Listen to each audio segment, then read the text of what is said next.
자, 이 시간에는 3장 할 차례죠. 3장 벡터와 2차원 운동을 공부를 하겠습니다. 자, 3장에서 다루는 것은 벡터하고 2차원 운동에 관한 것인데요. 벡터가 뭐냐 하는 건데 왜 벡터 얘기를 하느냐? 앞에서 우리가 2장에서 1차원 운동에서의 기본적인 물리량들을 공부를 했어요. 그게 뭐였냐면은 변이, 그죠? 위치하고 변이, 그 다음에 속도, 가속도 이런 것들을 얘기를 했었죠.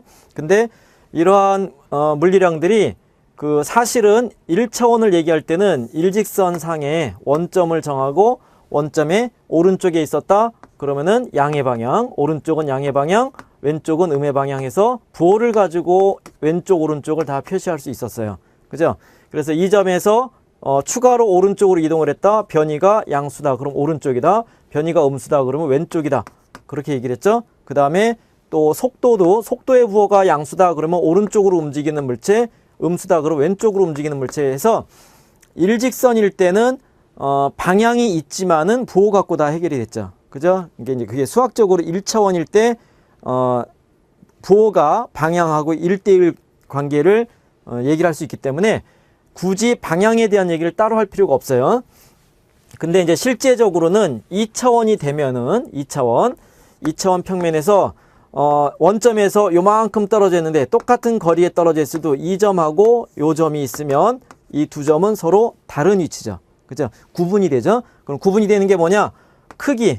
원점으로부터의 거리의 크기는 똑같아도 방향이 다른 거기 때문에 서로 다른 위치다. P점하고 Q점이 우리가 서로 구분이 된다 하는 거고요.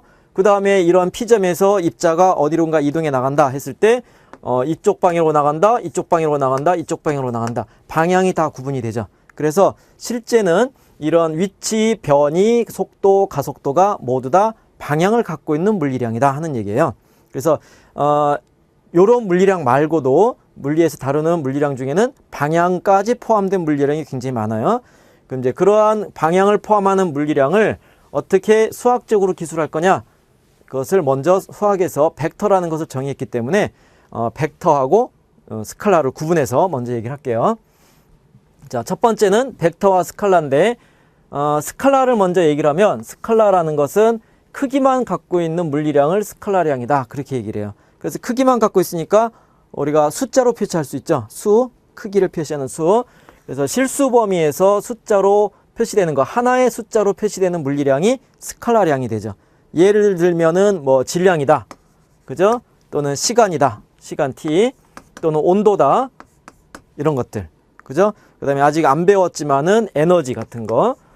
그 다음에 움직이는 것 중에서는 거리, 이동 거리 있죠, 그죠? 이동 거리가 사실은 다 스칼라예요. 크기만 있어요.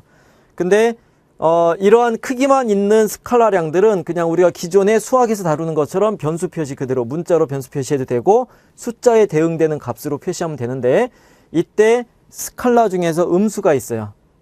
질량은 음의 질량은 없지만 시간도 사실은 양의 값만 쓰지만 음의 의미를 둘 수는 있고요. 그 다음에 온도 같은 거, 온도는 0도씨 기준으로 뭐 영하 2도다 아니면 영상 10도다 하는 식으로 양의 값과 음의 값으로 구분해서 스칼라를 쓰죠. 그죠? 그래서 이런 식으로 스칼라의 음수로 표시되는 스칼라는 무슨 의미가 있느냐라고 했을 때 숫자이기 때문에 음수의 의미를 생각하면 돼요. 음수는 크기가 0보다 작은 수를 음수라고 그러죠. 그러니까 마이너스 2다, 마이너스 2의 의미는 0보다 작다. 얼마나 작냐? 이만큼 작은 거죠. 그죠? 그래서 크기 순서대로 나열했을 때 음의 스칼라는 0보다 작은 쪽에 쓴다는 거예요. 그래서 음의 스칼라가 갖는 의미는 흔히들 이제 오해하는 게 벡터하고 헷갈려서 반대 방향이다. 방향을 얘기하는데 그게 아니에요. 방향의 의미가 아니라 음의 스칼라는 크기가 0보다 작은 의미예요. 크기의 의미예요. 그러니까 음의 스칼라를 더하면 어떻게 돼요? 음수를 더하는 거니까 음수를 더하면 줄어들죠. 양수를 더하면 늘어나죠. 그런 의미다. 그래서 스칼라에 대해서는 따로 엄밀하게 뭐 스칼라량이다 그런 얘기를 안 써요. 왜냐하면 우리가 평소에 쓰던 수학적인 값을 그대로 동원해서 얘기를 하면 되니까. 근데 그 중에 음의 스칼라가 크기다. 이거 알고 있는 거지만 깜빡할 수가 있어요. 그래서 그걸 잘 정리를 하도록 하고요. 그 다음에 이제 좀 전에 얘기했던 것처럼 벡터에 대해서 얘기를 하자. 그럼 벡터량. 벡터량은 크기만 갖고 있는 것이 아니라 방향도 포함하고 있는 것을 벡터량이다. 그렇게 이름을 붙인 거죠. 그래서 기호는 요건 책마다 약간 다른데 일단 그 굵은 글자체로 정자체로 쓰고 위에 화살표를 표시해서 방향을 갖고 있는 물리량이다. 그런 기호를 쓸 거예요. 그래서 손으로 쓰든 활자로 쓰든. 그래서 방향이 있기 때문에 그런 방향을 갖고 있다. 크기와 방향이 있다는 것을 주로 어떻게 표시하면 되냐면 화살표로 표시하면 돼요. 화살표.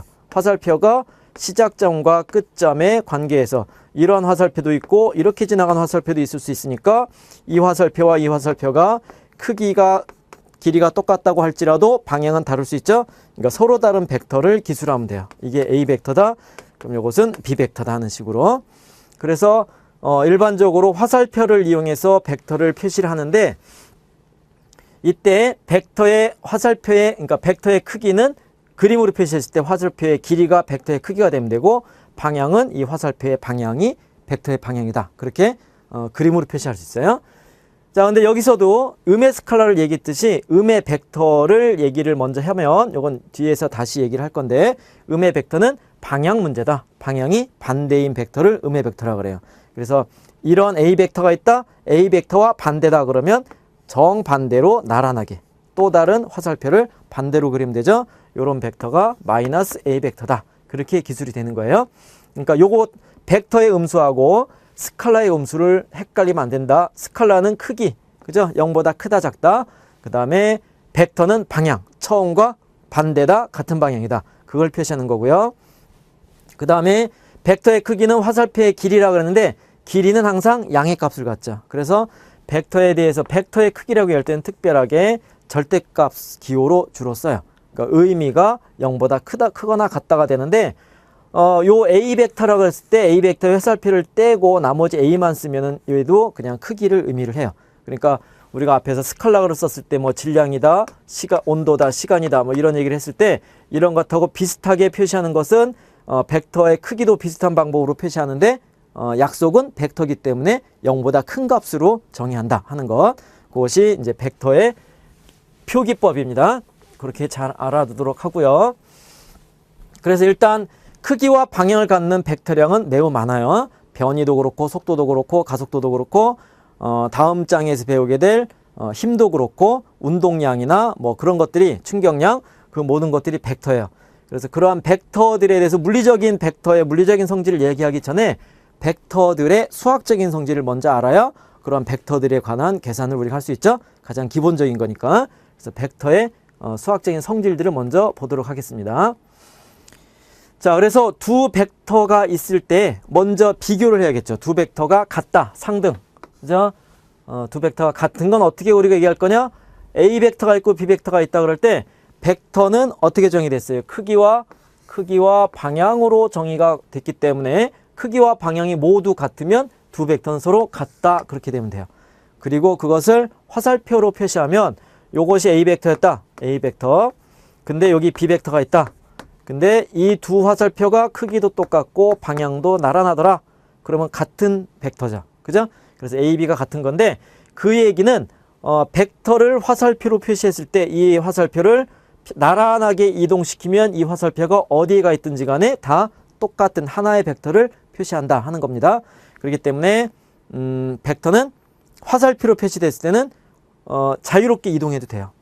이 화살표가 이동을 하면 여기에다가 그리든 여기다 그리든 다 똑같은 벡터가 돼요. 그래서 나중에 벡터의 더하기나 성분 분해하거나 할 때 자유롭게 이동해도 되고 그 다음에 힘에 관해서 실제 힘에 대해서 우리가 벡터적인 성질을 동원할 때도 이 힘의 작용점을 자유롭게 이동해서 수학적으로 기술할 수가 있다 하는 얘기입니다. 자, 그래서 일단 이것이 벡터의 상등에 관한 얘기였고요.